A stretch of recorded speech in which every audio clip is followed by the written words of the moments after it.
पुण्यातील एका ठिकाणी एका परिसरामध्ये राहणारा एक 24 वर्षीय तरुण होता आणि या 24 वर्षीय तरुणाची एका 32 वर्षीय महिलेसोबत ओळख झाली होती.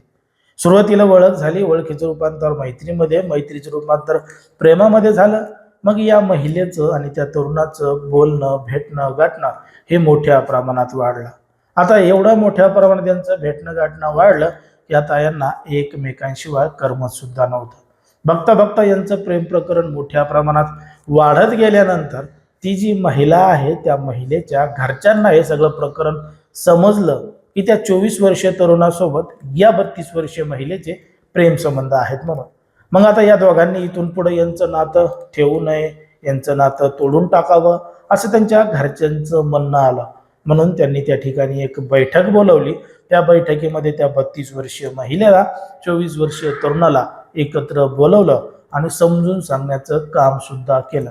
पण मात्र समजून सांगितल्यानंतरही त्या 32 वर्षीय महिलेनं त्या 24 वर्षीय तरुणासोबत संबंध ठेवले आणि घडलं एक धक्कादायक प्रकरण, धक्कादायक घटना.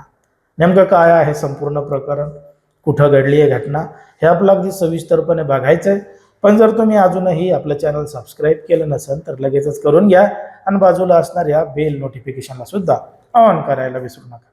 आता ही जी संपूर्ण घडलेली घटना आहे ती आहे पुण्यातील घोरपडे पेठ परिसरामध्ये घडलेली संपूर्ण घटना आहे आणि खडक पोलीस ठाण्यामध्ये गुन्हा सुद्धा दाखल झालेला आहे. कारण की या ठिकाणी या परिसरामध्ये राहणारा एक 24 वर्षीय तरुण आहे आणि त्या तरुणाचं एका 32 वर्षीय महिलेसोबत प्रेम संबंध जुळाले होते.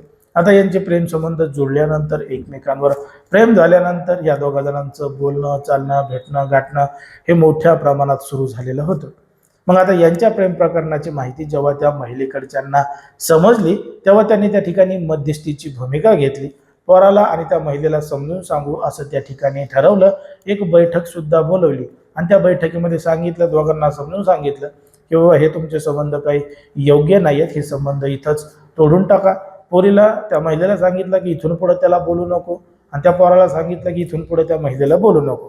असं समज सांगून त्या ठिकाणी त्यांचं बोलणं चालणं झालं.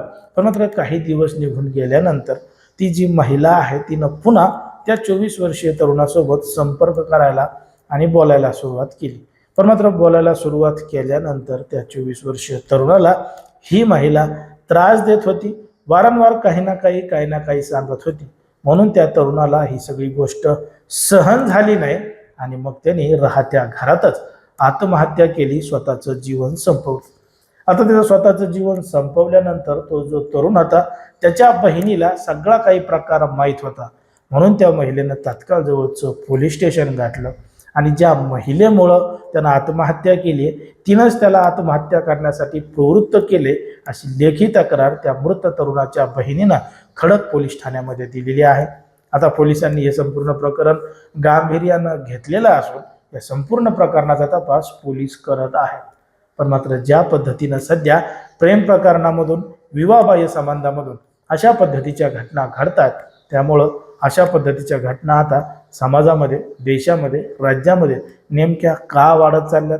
तुम्हाला काय वाटतं हे अगदी स्पष्टपणे कमेंटमध्ये सांगा. कारण की कोणाच्याही भावना दुखावणं, कोणाचंही मन दुखवणं हा आपला उद्देश नाही.